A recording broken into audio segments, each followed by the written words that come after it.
सबसे पहले आमंत्रित कर रहा हूं पूनम रानी जी को। पूनम रानी डॉटर ऑफ चांदराम रोहतक से आई हैं। आइए पूनम जी, तालियां पूनम जी के लिए जोरदार आप सबकी तरफ से।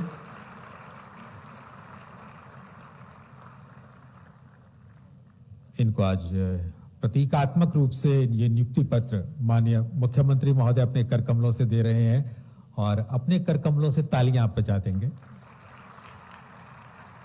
इनके बाद Prince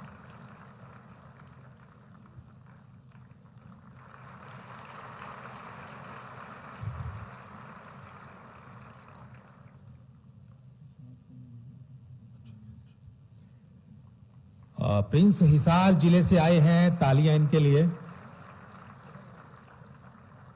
Prince sun of Shri Naresh Kumar Hisar से यहां पधारे हैं।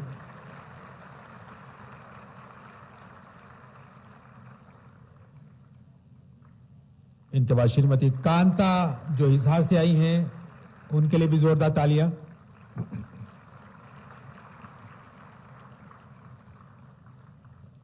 इनके बाद श्री सतबीर सिंह अंबाला से।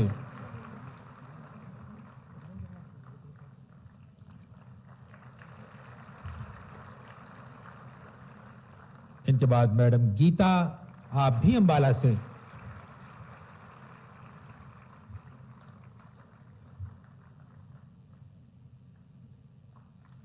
मैडम गीता के बाद अमरप्रीत सिंह सन ऑफ श्री परविंदर सिंह, अंबाला जिला।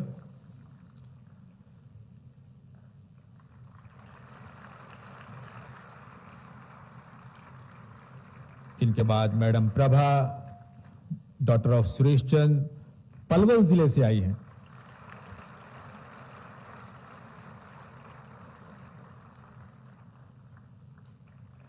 इनके बाद श्री अर्जुन सिंह सन ऑफ श्री रमेश चंद्र जो रेवाड़ी जिले से यहां आए हैं।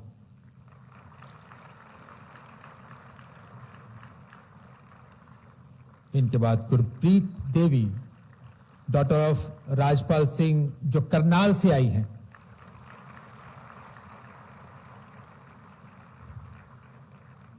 और इनके बाद श्री रमन सिंह सन ऑफ श्री रोहतास सिंह जो करनाल से आए हैं।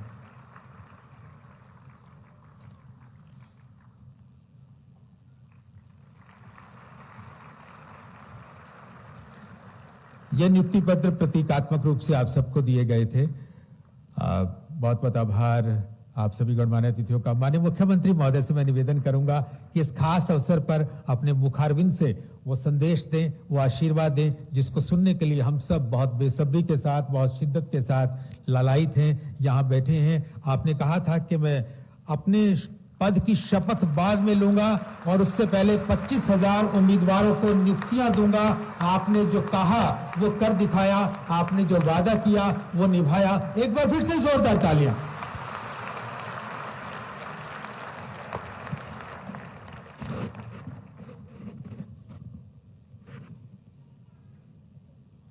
आज मेरे लिए ये बहुत ही खुशी का दिन है कि आज हमारे नवचयनित अभ्यर्थी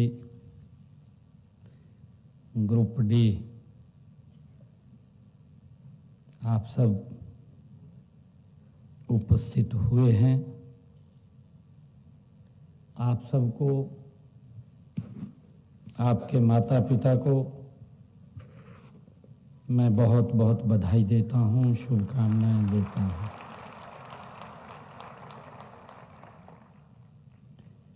आज इस कार्यक्रम के अवसर पर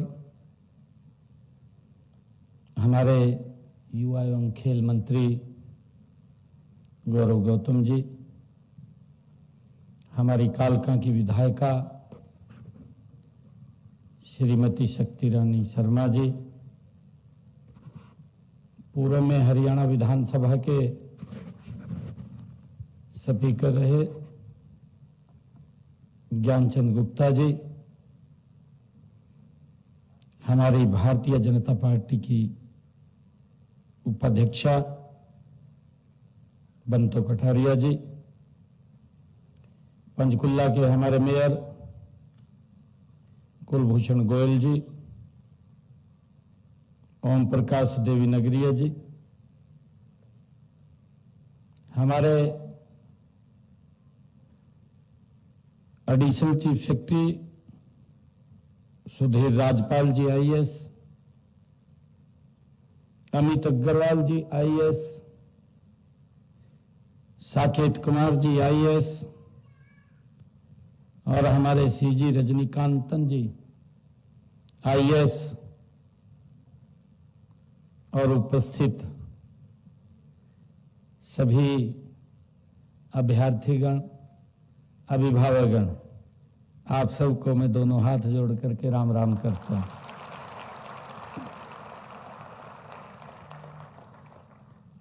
ये अत्यंत हर्ष और गौरव का विषय है कि आज माता मनसा देवी के चरणों में इस पवित्र भूमि हम सब ग्रुप डी के अभ्यर्थी और इस इंडक्शन प्रोग्राम में हम शामिल हुए हैं।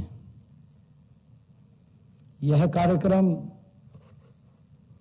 न केवल प्रशासनिक व्यवस्था की रीढ़ को सशक्त करेगा, बल्कि विकसित भारत, विकसित हरियाणा की नींव को भी मजबूत करेगा। आज का यह प्रोग्राम हमारे नवनियुक्त अधिकारियों, कर्मचारियों की एक नई शुरुआत है। आज से हमारी जिंदगी का दूसरा पड़ाव शुरू हो रहा है। हम स्कूल में जाते हैं, स्कूल के बाद जब पड़ाव चेंज करते हैं तो हम कॉलेज की तरफ चले जाते हैं, और जब कॉलेज से निकलते हैं तो हम फिर कहीं ना कहीं अपने रोजगार की तलाश में निकलते हैं।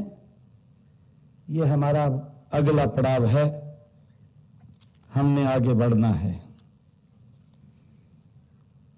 आज से एक नई यात्रा हमारी ये शुरू हुई है। मैं आप सभी को इस नए दायित्व की और इस अवसर के लिए आप सबको हार्दिक शुभकामनाएं भी देता हूं और आप सबको बहुत बहुत बधाई भी देता हूं।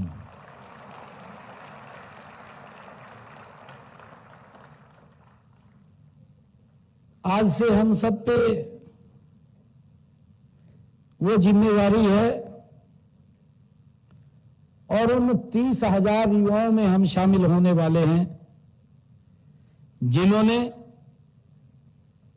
हमारे तीसरे कार्यकाल में, नॉन स्टॉप तीसरे कार्यकाल में, आज सरकार के सिस्टम के अंदर आप शामिल हो रहे हैं। आप सबको मैं बहुत बहुत बधाई और शुभकामनाएं देता हूं। मित्रों, सरकारी नौकरी मात्र नौकरी नहीं होती, यह एक सेवा, और सेवा उस मातृभूमि की जिसने हमें सब कुछ दिया है। सेवा उस समाज की जिसने हमें पहचान दी है, और सेवा उन लोगों की जिन्हें हमारी और आशा भरी निगाहों से देखते हैं। आज से हम सरकारी कर्मचारी, जनता और शासन के बीच की सबसे महत्वपूर्ण कड़ी है। आपकी निष्ठा, आपका समर्पण, आपकी कार्यशैली ये तय करेगी कि हरियाणा का प्रशासन जनता के कितना करीब है। ये आपके व्यवहार के ऊपर निर्भर करेगा, आपकी कार्यशैली पर निर्भर करेगा। मुझे खुशी है कि हरियाणा विकास और नवाचार की धरती है। हरियाणा आज देश में एक अग्रणी राज्य के रूप में उभरा है। कृषि हो, उद्योग हो, शिक्षा हो, स्वास्थ्य हो, खेल हो, महिला सशक्तिकरण हो या डिजिटल गवर्नेंस हो, हर क्षेत्र में हम नई ऊंचाइयों को छू रहे हैं। यह सफलता केवल नीति निर्माताओं की नहीं, यह सफलता आप जैसे मेहनती, ईमानदार अधिकारियों व कर्मचारियों की भी है। मुझे खुशी है कि जो दिन रात अपने कर्तव्यों का पालन करते हैं। मैं आपसे आज यही कहना चाहूंगा कि आप उस परंपरा को आगे बढ़ाएं जिसमें सेवा, निष्ठा, पारदर्शिता और कार्यकुशलता की भावना सर्वोपरि हो। मेरी दृष्टि में सभी हमारे कर्मचारियों की भूमिका समान रूप से महत्वपूर्ण है। समूह सी के चाहे हमारे क्लर्क हों या तकनीकी कर्मचारी हों या बी के हमारे अधीक्षक हों, ए के हमारे अधिकारी हों, हर एक की भूमिका प्रशासनिक व्यवस्था की मजबूती में उतनी ही अहम होती है। हम सभी एक ही टीम के हिस्सा हैं। अभी हम सब ने मिलकर के एक टीम भावना की सोच से हमने हर व्यक्ति की अपनी एक विशिष्टता भी होती है और हमने मिलकर के काम करना है। जब यह टीम मिलकर के एक दिशा में काम करती है तभी एक सशक्त, तेज, जवाबदेही और संवेदनशील प्रशासन तैयार होता है और सुशासन सुनिश्चित होता है।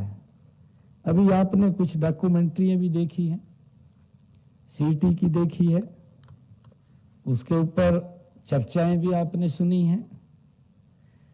मुझे खुशी है कि आप सेवक बनिए, साहब नहीं। कई बार कहते हैं अभी साहब बन गया।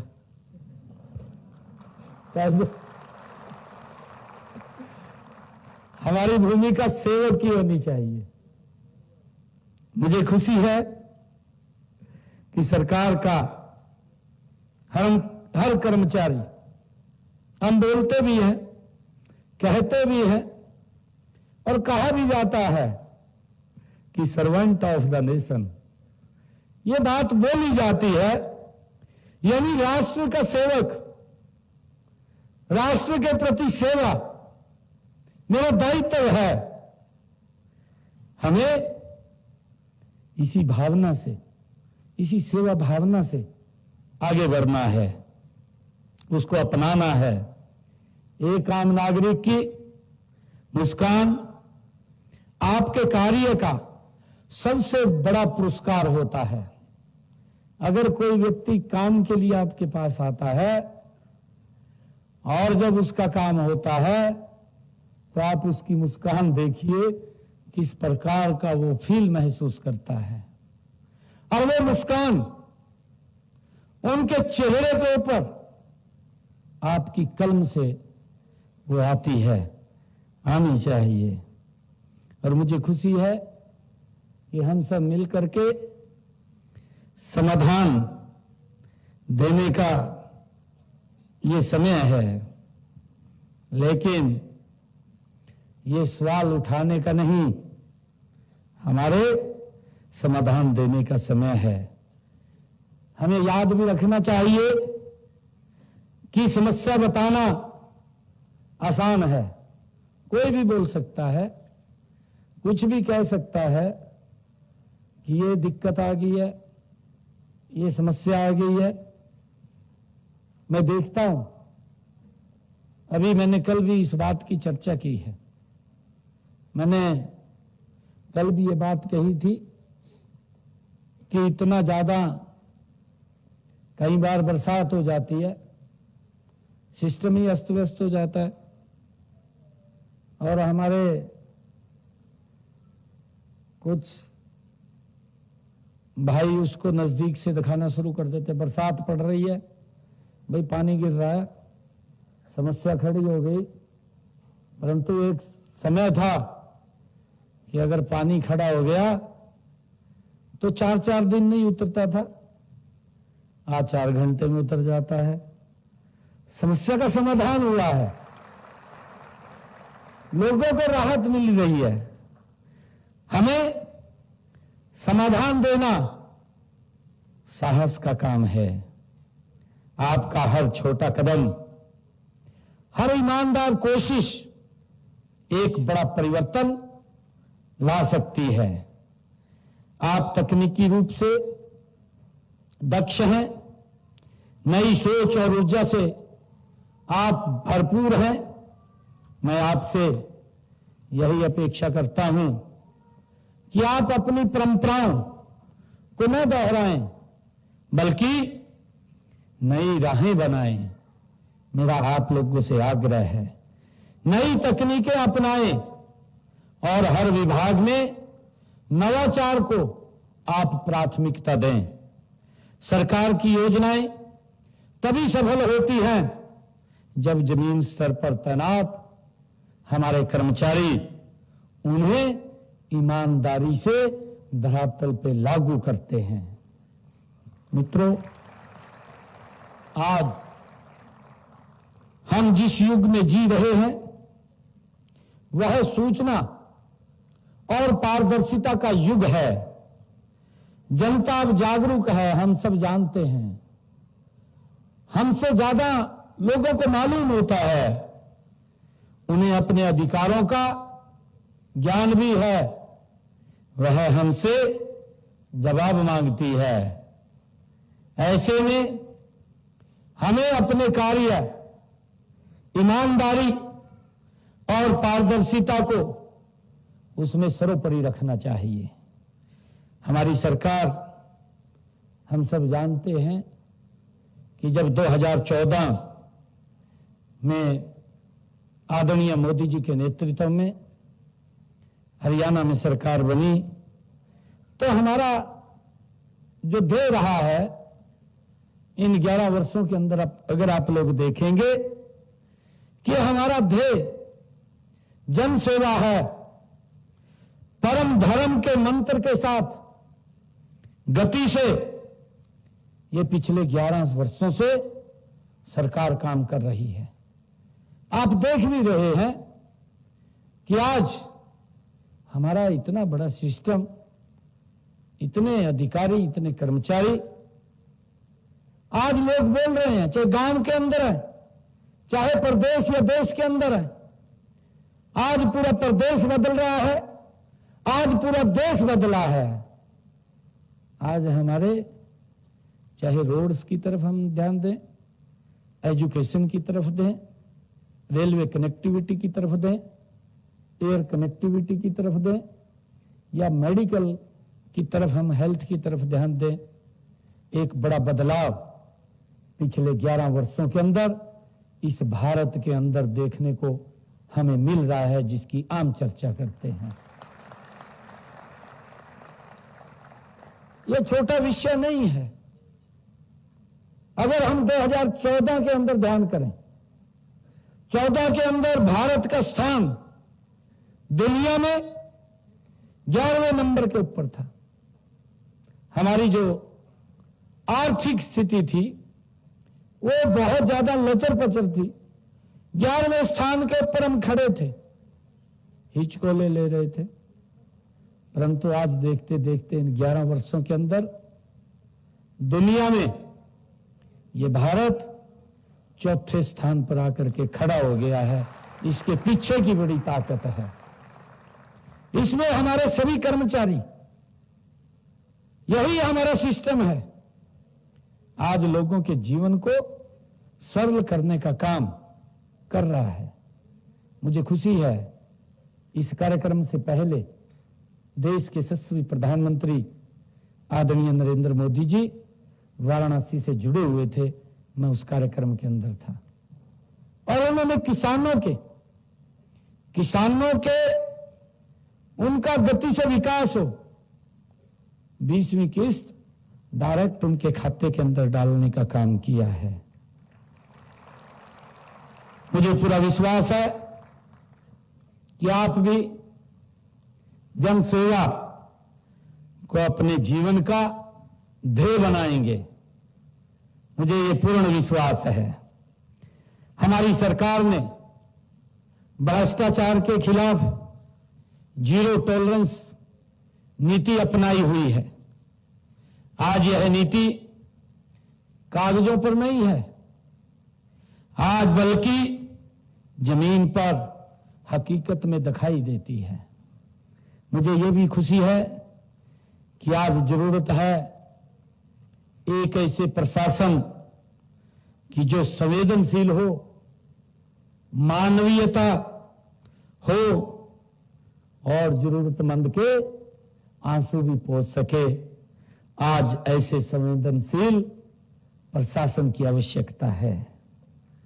जब एक कर्मचारी बुजुर्ग की मदद करता है, तब कोई अधिकारी दिव्यांगजन को प्राथमिकता देता है। जब एक क्लर्क किसान के कागज का जल्द निपटान करता है, तब ही जनता को लगता है कि यह सरकार, ये मेरी सरकार है। तब उसको महसूस होता है, उसको यह महसूस होता है कि यह सिस्टम मेरा है। सही मायने में यही सुशासन है, यही पारदर्शिता है। जब लोगों की अपेक्षाओं के ऊपर हम खरा उतरते हैं। मुझे खुशी है कि हमारी सरकार आपके प्रशिक्षण, आपके कौशल विकास, आपके कल्याण के लिए सदैव आपके साथ है। हम हर स्तर पर एक बेहतर कार्य संस्कृति, आधुनिक इंफ्रास्ट्रक्चर और डिजिटल प्रक्रियाओं को हम बढ़ावा दे रहे हैं। मुझे खुशी है कि हमने अपने तीसरे कार्यकाल में 30,000 नौकरियां वो दी हैं। मुझे ये बताते हुए, जब ये विधानसभा का चुनाव चल रहा था, विधानसभा के चुनाव में,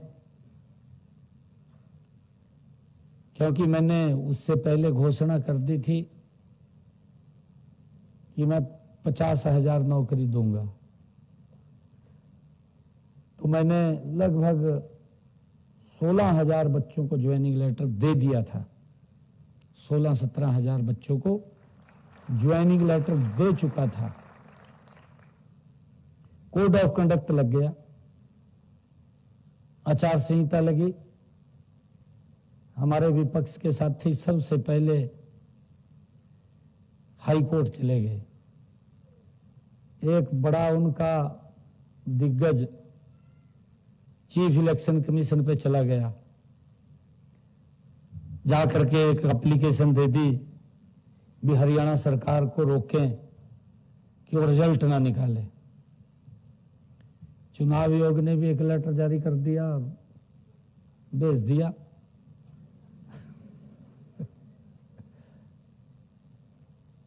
तो हमने और लेटर देखा, हमारे अधिकारी कहने लगे, कहा जी रिजल्ट नहीं निकाल सकते। मैं कहा नहीं निकालेंगे, मैंने कह दिया नहीं निकालेंगे। मैं कहा मेरे पास बच्चे इकट्ठे होकर के आए, हजारों की संख्या में आए, मेरे को कहने लगे कहा मुख्यमंत्री जी। मैं कहा हाँ जी। मैं बात सुनता हूं,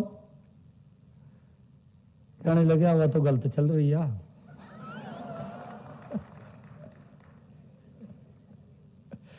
और कहा रिजल्ट काट दो, नहीं हमारा काम खराब हो जाएगा। कहा मैंने कहा मगा भाई रिजल्ट तो निकाल दो।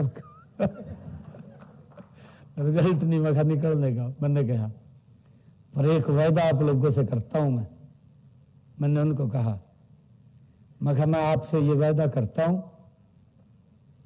कि मैं ज्वाइनिंग बाद में लूंगा, 8 तारीख के बाद पहले ज्वाइनिंग आपको दूंगा।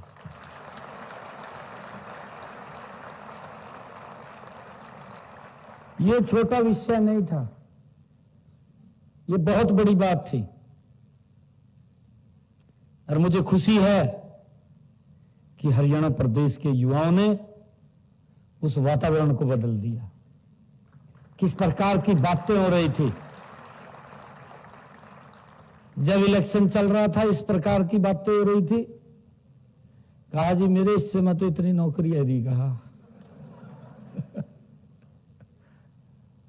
आपने सुनी होंगी ना ये बात, कह कर थे एक ने तो जमी कमाल कर दिया और अपने हल्के में वोट मांग रहा।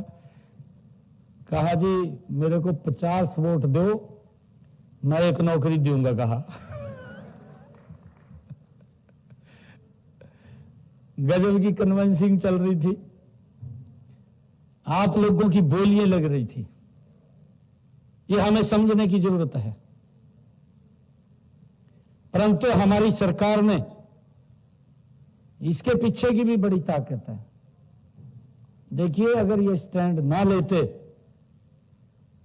आज अगर किसी भी हरियाणा प्रदेश के गांव के अंदर आप चले जाएं, अगर छोटा गांव है तो उसके अंदर 10 बच्चे कम से कम, जिसमें 300 400 500 लोग रहते हैं, उसमें 10 बच्चे नौकरी लगे होंगे। अगर बड़ा गांव है उसके अंदर 300 400 बच्चे नौकरी लगे। ये पहली बार इतिहास के अंदर हुआ। गरीब परिवार के बच्चे नौकरी लगे, कल्पना से परे की बात है। अब कई व्यक्ति कह दें, कहा भाई इसका क्या जोर लगा। कहा बच्चा पढ़ा। कहा भाई अच्छी बात है, बच्चा पढ़ा है ना, उसी की मेहनत को तो फल लगा है, नहीं तो बच्चे की मेहनत को फल ही नहीं लगता था। पढ़ लेता था, पढ़ करके इंटरव्यू में कहा रह गया। यही स्थिति थी, बहुत हालत खराब थी। एक तो लड़का मेरे को मिला, मेरे को कहने लगा, मैं तब मंत्री था पिछली सरकार में, 2014 की सरकार बनी, उसमें मंत्री था मैं। जब ये सारा सिस्टम चला तो मेरे को, मैं फिर कुरुक्षेत्र से सांसद बन गया, तो मेरे को एक लड़का मिला। वो कहने लगा जी, कहा अच्छा पोस्ट के ऊपर वो लगा। कहा जी मैंने 3 इंटरव्यू दिए, मेरी एज भी रेड लाइन पे चली गई, उसके बाद आगे कुछ नहीं है। फिर 3 इंटरव्यू मैंने दिए, 3 में मैं रह गया। कहा टॉप है करूं था मैंने कहा भाई ये तो भाई नौकरी नहीं लगती। कहा आपकी सरकार आएगी। कहा 2014 मैंने सोचा भी, कहा अब फिर दो। कहा इंटरव्यू। कहा मैंने 4थी बार दिया और मैं पहले उसमें कहा नौकरी लग गया। कहा ये उसकी मेहनत का वो था फल। आज कोई भी हरियाणा के अंदर ये बात नहीं कोई युवा बोल सकता कि मैं किसी के दरबार पे गया हूं या किसी के घर पे गया हूं।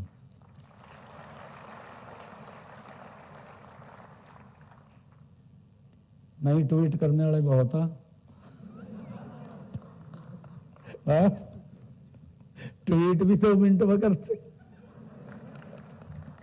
मैं तो देख रहा था, ये भी एक बहुत बड़ी व्यवस्था की बात है। अभी सीटी के बारे में देखा आपने,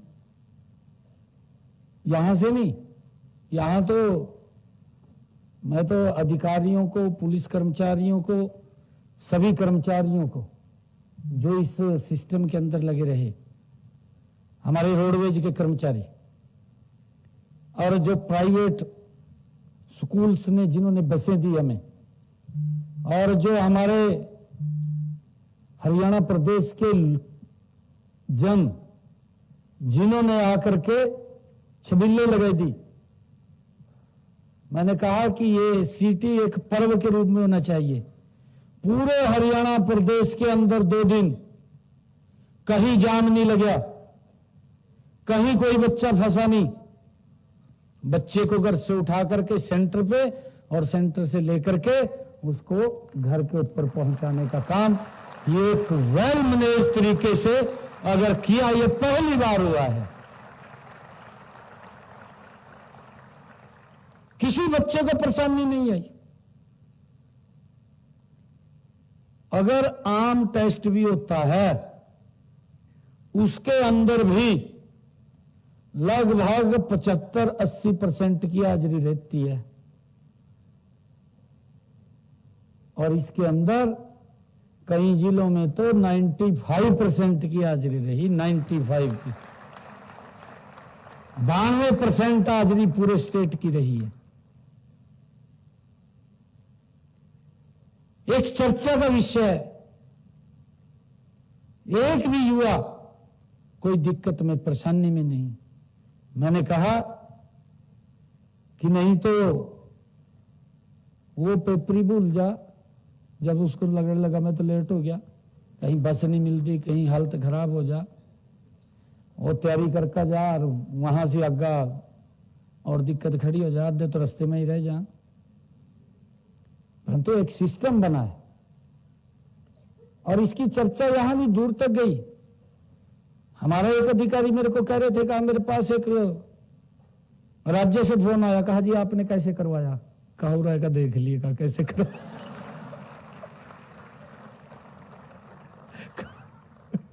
कहा यहां देख ले, सर्च का विषय।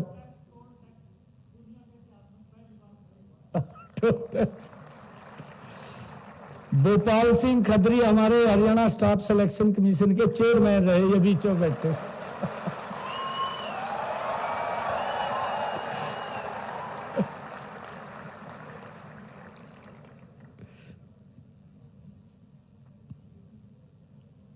मुझे खुशी है,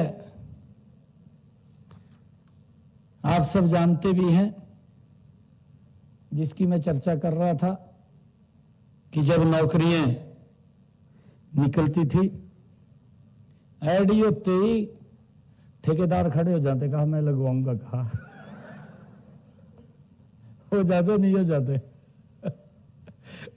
बड़ी दिक्कतें होती थी। युवाओं के माँ बाप का कितना शोषण होता था, नौकरी भी नहीं लगती थी, पैसा भी चला जाता था।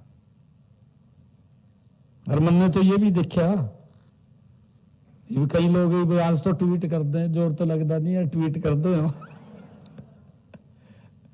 उनके समय के अंदर ये देखा, ऐसी हालत थी, अगर 5 लाख का रेट निकला ना,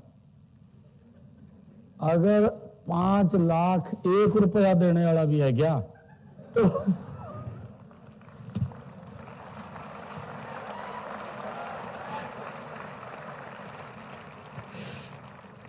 बहुत हालत खराब थी। हमने हरियाणा प्रदेश के युवाओं के इस दर्द को समझा और उसके लिए हमने एक सिस्टम भी बनाया। अभी आप देखते हैं कल ही हमने रूल फ्रेम किए हैं HKRN के, जो हमारे कर्मचारी हैं। नहीं तो ठेकेदार प्रथा थी, और ठेकेदार आधे पैसे अपनी जेब में पहले था, उन्हें 2,000 रुपए दे देता। यही थी हालत। सरकार से पैसा मिलता था उसको लगभग 7-8 हजार रुपये, और उन्हें 2,000 रुपये में टाल देता। और कई बार तो जब ये शुरू में जब मनोहर लाल जी प्रदेश के मुखिया बने और ये HKRN आया, तो एक समय ये भी था कि उसका खाता, वो अकाउंट नंबर अपने पास ले लेते, उसके खाते में हम पैसा भेजने लगे, पहला वो ठेकेदार कटवा लेता, कहा इतने मेरे पास जा काट। ये भी चलिया। परंतु हमने इस सारे सिस्टम को बदला है। इसके पीछे एक ताकत लगी है, इसके पीछे स्टैंड लिया गया है। स्टैंड लिया है तभी आप लोगों के चेहरे पे ये मुस्कान आई है, मुझे ये खुशी है।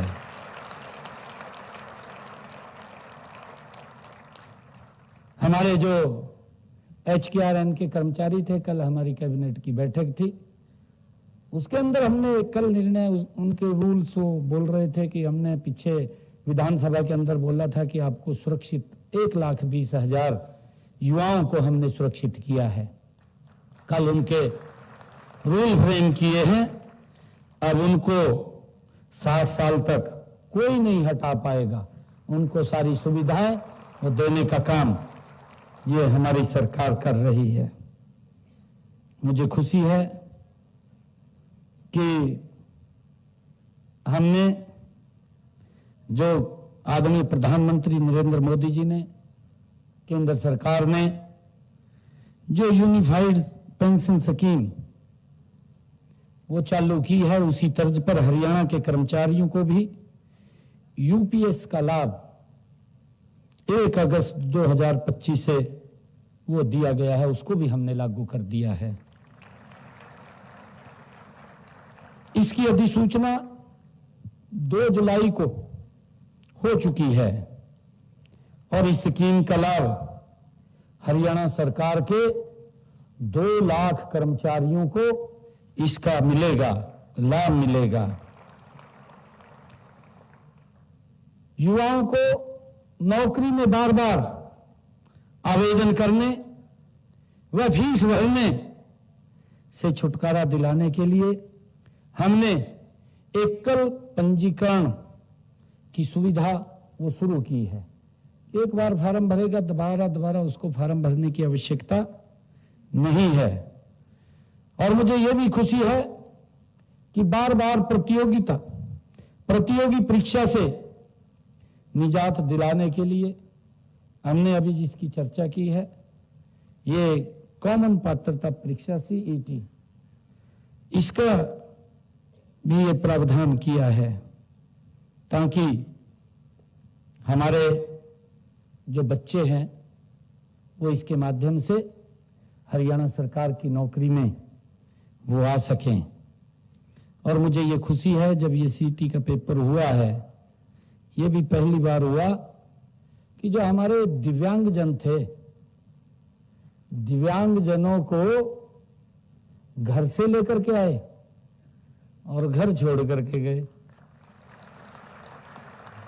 ये एक बड़ा अलग का ये एक्सपीरियंस भी था और अलग सी हमने इसके अंदर एक सिस्टम भी वो बना है, हमारे भी ध्यान में आया है। परंतु ईमानदारी से हमारे सभी अधिकारी, मैंने कहा है, मैं पुनः सभी का धन्यवाद भी करता हूं।